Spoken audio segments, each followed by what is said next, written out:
Folks, welcome to another Shop Talk, and we are in Baser, Kansas, and we are here with John Baker. And man, that last name is a name that has been fairly synonymous with racing in the Kansas City area for a long time. I've seen 40 years probably. 40 years.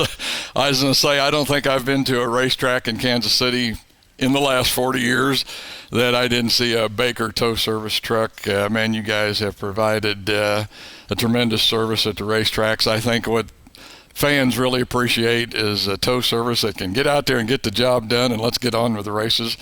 And boy, Baker has been doing that for years and years and years. As a fan, I say thank you. Thanks a lot. Have really enjoyed seeing Baker working out there on the track. I think that kind of explains a little bit, John, how you got your start. And there again, another name that has been around racing for a long time in Kansas City, Larry Castor. But it was your grandfather, I think, Frank, that originally started working with Larry over at Riverside. And you were more or less involved in that. And I think there's a little story about the water truck over there. Yeah, my grandpa used to make me stand on the back of the water truck and run the valve all day long. And then he would help me. I think I learned how to drive by packing the track every once in a while. Yeah. Go ahead. Those two, I don't think they believed in child labor laws because we worked out there all day long. Okay. You were telling me they used to put it in gear and get it started and you'd drive? Yeah, they used to. I think we had somebody left their car in the parking lot for a week or so, and they just put a stick on the gas pedal and dropped it and drive, and away I went for a while. 10 years old? No, I was like 5 or 6. Oh, really? Couldn't hardly see over the dash, I imagine. You probably had to have a cushion to sit on, too. Yeah, Then I couldn't reach the pedals, so I had to steer. That's how you learn, I guess. There's nothing you can do but drive it. Just drive it. Sounds like me. I started in a pasture, I think. First car I drove, similar situation. Your dad, John, he drove a street stock over at Riverside, actually some other tracks also. But, you can see where you've got your desire to race, being around, your dad and the racing scene. Yeah, he drove I think it was a 64 Chevelle, green and white, at Riverside and Old Lakeside. Did that on and off for some fun. Yeah. My Uncle Jimmy, he also did it a little bit on and off. Okay. But towing was mainly, they had to keep that going, otherwise there would be no racing. Yeah. I was going to say, I didn't realize it till I talked to you, but you guys actually, when you were at the racetrack, you still have the tow service and you drive. So it's not exactly you can concentrate on the racing on a race night. No, pretty much race, keep an eye on them, make sure that everything's going all right, and make sure they don't get behind or busy, and keep working on the car.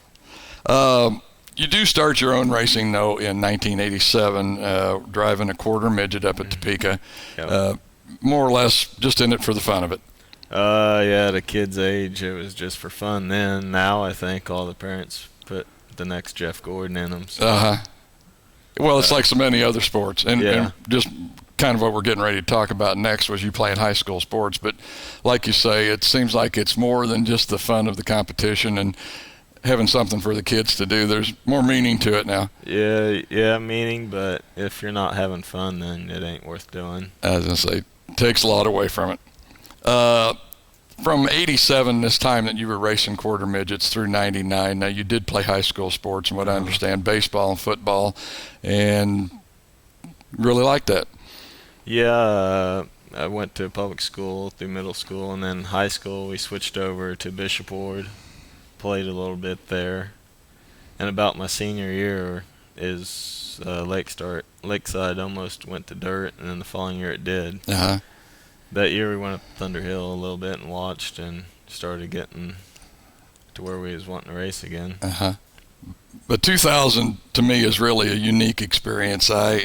When we talked about this, it just kind of surprised me because right out of high school, you get hooked up with Randy Briggs, and you get to help him in the Craftsman's Truck Series, the ARCA. Does that bring back a lot of fond memories to you? Yeah, that's an experience that most people won't get to do, but to go over the wall and change tires and meet guys like Hornaday and Sprague and Skinner, and Yeah. at that time Biffle was still in the truck, so to meet all those guys and see what they've come from, it's an experience. I was going to say, and man, the travel. You were telling me a bunch of you rented a van and drove to wherever it was the race was on a particular weekend, did that for like Friday and Saturday, and then drove home. Yeah, we would leave on Friday, so depending on where it was, Thursday night, Friday, and we'd all hook up, ride together as the crew, and the truck would already be there, and we'd do the race, jump back in, and drive home, be ready for work on Monday. Man, I'd die if I did that now. How old are you now? 29. You think you could do it now? Yeah. I don't know about the driving all night, but it would definitely be fun to go over the wall again. Yeah. Okay. In 2003, 2005, though, you decide it's time to get back into racing and you want to be more involved than just jumping over the wall. You want to be behind the wheel, and you come up with a GRT late model, and you decide you want to start running some limited late model shows here in the Kansas City area, running places like I-35, CMS, Butler, Thunder Hill. You had just a couple of wins in that class. Did you like running the late model, and what more or less necessitated the change from the late model into the modified class like you're in now?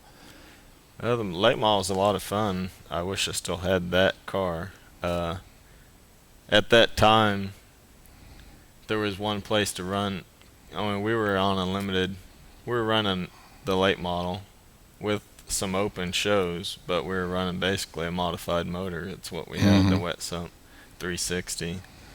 So we were real competitive at CMS and Butler. When we went to Thunder Hill, we were just racing, I guess you could say.